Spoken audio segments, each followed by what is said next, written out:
I send a shout out to all of our Facebook people.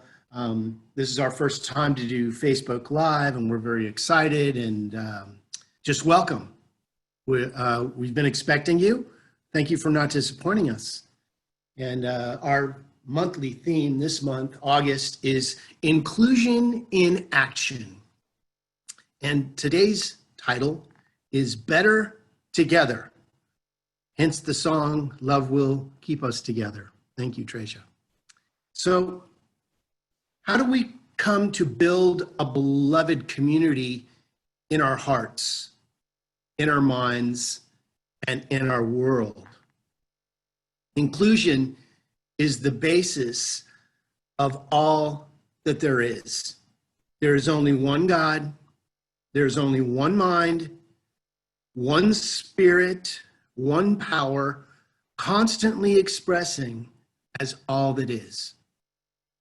When we embody ourselves in our thoughts selfishly, we are separating ourselves from that which I think would be our good. We may think this is a very subtle thing and could not be the reason for so much trouble, but I believe that this type of thinking is the very foundation for most of our challenges in this life. Unknowingly, we are unconsciously separating ourselves from our good, from our God, when we separate ourselves from others. You see, evolution is inclusion. The process of creation is therefore unfolding and expressing itself in and through its forms. And that's you and that's me. This is where you and me come in. We are better together. It is constantly expressing itself through our relationships and through the interaction of its creation upon and within itself. And this, my friends, is the very reason that we have manifested as human beings, spiritual beings in this world of form. This is the very reason for life itself. Our interactions is the reason for us being. To have interaction and experience with others is what sets us up for the learning experiences of life. Don't you love it, those wonderful learning experiences of life? You know, I tend to bring my father into my talks, and this is one more Sunday to do that. I used to go to my dad when I would have a challenge with someone and say, yeah, I'm having this challenge with this person. And he'd say, you are learning what you need to teach, my friend.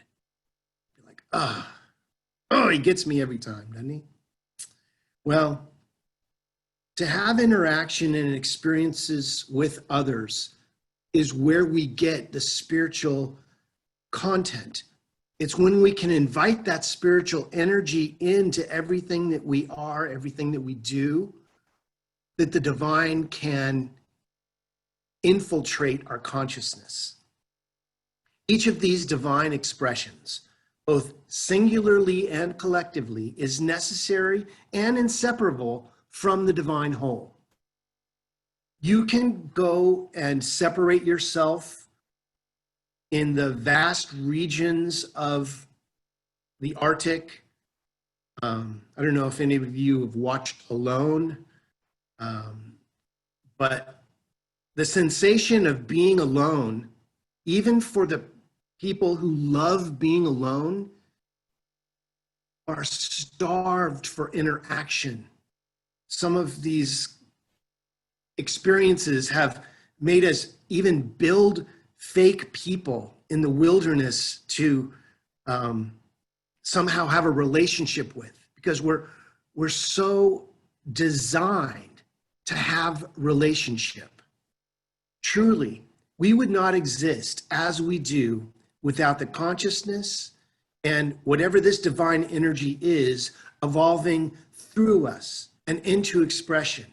See, it needs us to express with each other. So here we are. All form is temporal, and evolution demands inclusion with change. We must be flexible and open to change. You know, I hear from people all the time who want things to be different, but please don't ask me to change anything in my life. How funny, you know, we want everything to be different, but we don't want to make a change. You know, we're a very interesting creature, aren't we? We so want and desire things to be different, but can't they just stay the same? The evolution of culture demands that history be included as the foundation, while simultaneously surrendering its form to evolution. You see, this is what life is all about. The only constant in life is God as change. And when we embrace that, everything seems to flow. The sooner that we can go to prayer with our situations, and when we start living in prayer, do we start to be okay with all the changes that life has to offer? Again, this is life. The only constant in life is God as change. So let's talk a little bit about being better together. For me, it brings up the idea of synergy, meaning the sum of the parts is more than the parts are individually. Together, we can do more than we could do individually. So I'd like to illustrate this by showing you a little strand of wire. This little strand of wire, can you kind of see that? It's almost like a piece of hair. But if you take this little wire, and this is a 10-pound tensile strength wire that can be broken. You know, if you just go back and forth, you can break it a couple times. But when this is woven together with many others, what happens? The strength compounds.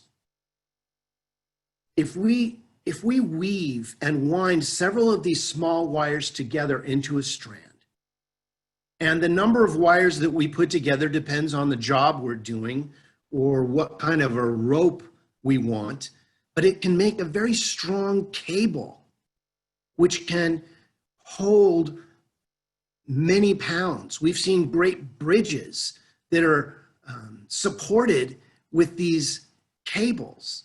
And they start with this little tiny strand woven together to create this very heavy cable that can support much weight. That's how it is with us.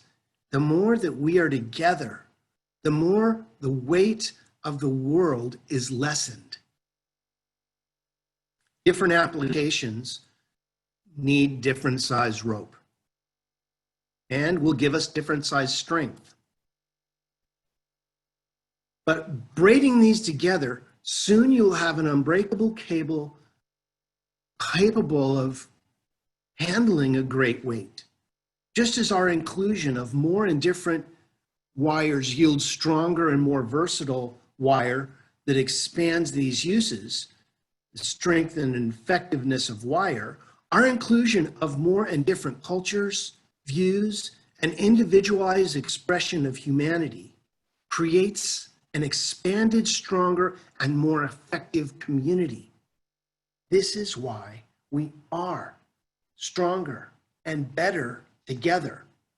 Now, there are times that we need to go off individually and strengthen our own inner belief.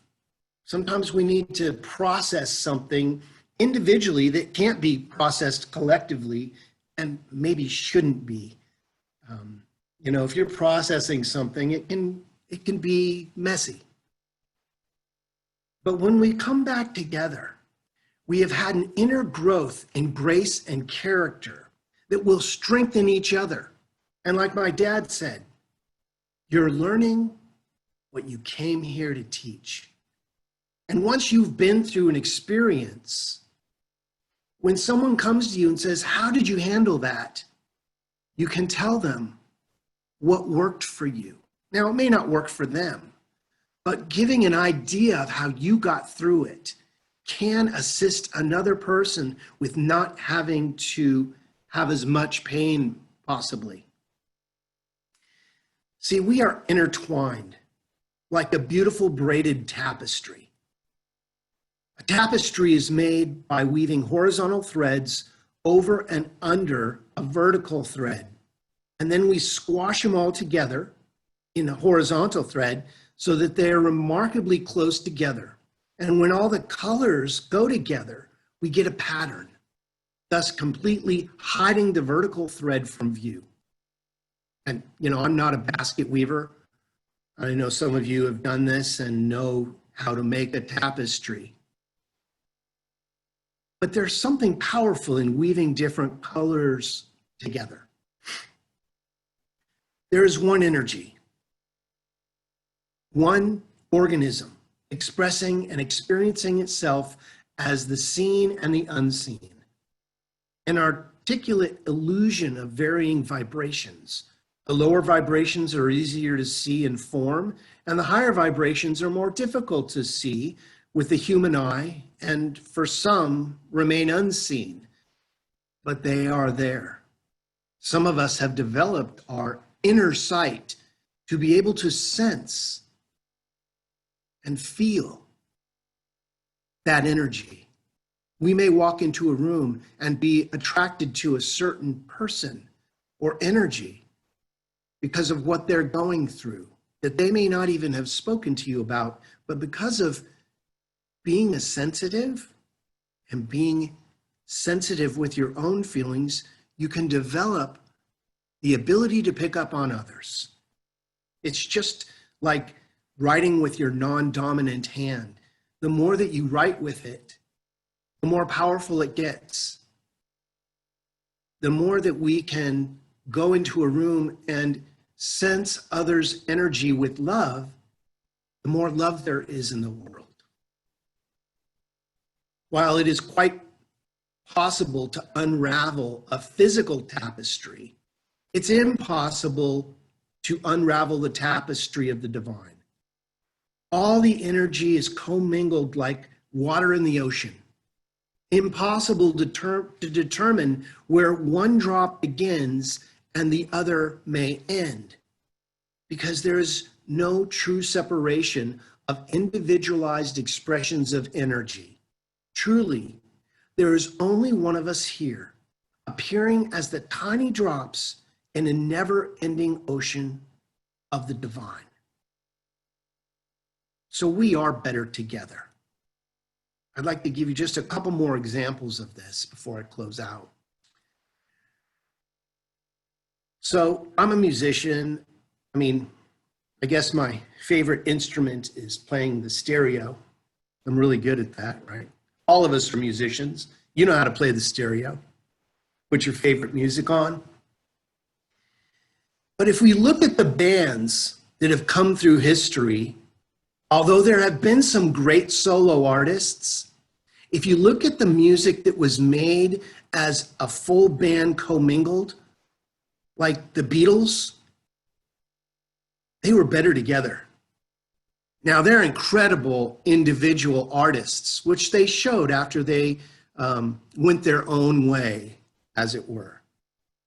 But some of that beautiful music that they originally commingled together still to this day have survived. And of course, some of the solo songs too. Same with Led Zeppelin. Same with the Jackson 5, or fill in the blank with your favorite artist. Now, again, some have gone on to have wonderful solo careers, but they wouldn't have those solo careers if they hadn't been together to create a wonderful commingled energy of music. So another example of this is my grandmother, Reverend Beatrice Van Meter, was a missionary in China. And when I was very young, she taught me about this example of better together. She was a wonderful cook. And she laid out on her kitchen table eggs and sugar, and flour, salt, and chocolate or some other individual things. And she said, now taste them individually. And, I didn't even want to taste the raw egg. The sugar was sweet. I like sugar, but the salt was salty, of course. But she said, now watch what happens when we combine all these elements and we put it through the transformation of an oven. A wonderful, great cake is created. See, the elements are wonderful individually. And if you left one out, it wouldn't taste the same. But it was in my grandmother's cooking, and you know what I mean when you have a loved one that can cook so well because they've done it so many times. But my grandmother would make the best oatmeal cookies. And she just, where they bake them, where they're kind of crispy on the outside and soft on the inside. I digress. You see, single elements alone taste okay, but when they're combined, they make something that's greater than their individual taste. So in conclusion, this is a quote from Nona L. Brooks in her book, Mysteries, on page 117. She writes, since unity is the basic principle of universal expression, let us base our living, our thinking, and our doing upon this law. When we live true to basis the hard experiences of the eternal pass away, and our days grow restful, free, and full of joy. That which we experience in the spirit of unity cannot limit us. That which we experience in the spirit of unity cannot limit us. So I'll close with this, and this is from our Science of Mind textbook on page 270. Let us ask ourselves, does what I wish to do express more life, more happiness, more peace for myself, and at the same time harm no one? If it does, it is right. If it does, at the expense of anyone, including yourself, then it is a wrong use of law. Let's be better together. And so it is. Amen. Well, it's time for our prayer. So let's just take a moment, and I invite you to just go within. Let's follow our teaching and remember who we are.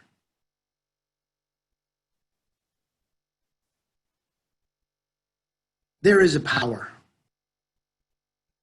This power that animates all life, that makes the grass grow green, that allows the stars to be guided in their orbits across the sky, the sun that shines so brightly and gives us light, our beautiful bodies that allow us to breathe, allow our hearts to beat, and allow us to heal. I call forward that healing right here and right now as each one of us. The divine does not make any extra parts. Each one of us is better together, created in this tapestry of all that is, each one of us a divine strand. And if we don't share ourselves, the tapestry is incomplete. So I invite you to bring forward your thread, your love, as we include everything that is in this tapestry called the life of the divine. So I may not know what you're walking through in this moment, but I know that the infinite does. The great spirit of all, God, Christ consciousness, whatever you choose to call it, that's your business. But I think we can agree that there is a power that is animating each one of us, individually and collectively. As we bring our attention to that power, invite it in to be the healing in our lives. No matter what you're walking through, turn your attention to what you believe the power of creation is. Lose the focus on the challenge, not to deny it, but not to give it any more power. For as we know, energy flows where our attention goes. So as we point our attention towards the love of the universe, the love of the universe becomes in focus, truly revealing the divine in all that is. So I say a prayer today for each individual who chooses to remember who they are, and even those that may not. For our first responders and our frontline workers who are out there doing the work of the healing energy that needs to happen. Say a prayer for all of our leaders, that they are guided by the divine in a way that makes sense to this thing called life. So we give great thanks for the healing and the revealing of all that is. We are so blessed. We take full advantage of that blessing by going out and sharing it with others at a distance. How good it is to know that something wonderful is happening, no matter what the appearance may look like. And I know that in these times, there has been challenge. There has been confusion. But where the infinite is, there is no confusion. So as we center our focus on the divine energy of everything that is, everything else works itself out, brings us the answers, the healing, truly brings the miracles that I know are available to each one of us. And I accept those miracles right here and right now. And if you can't accept them for yourself, you can borrow my belief, because I believe that they are here right now. So I give great thanks for this time, this space, and this place. And I release this with love and thanksgiving into the living, loving law of mind, where I know with all my heart and soul that it is already so. As we affirm this together by saying, and so it is.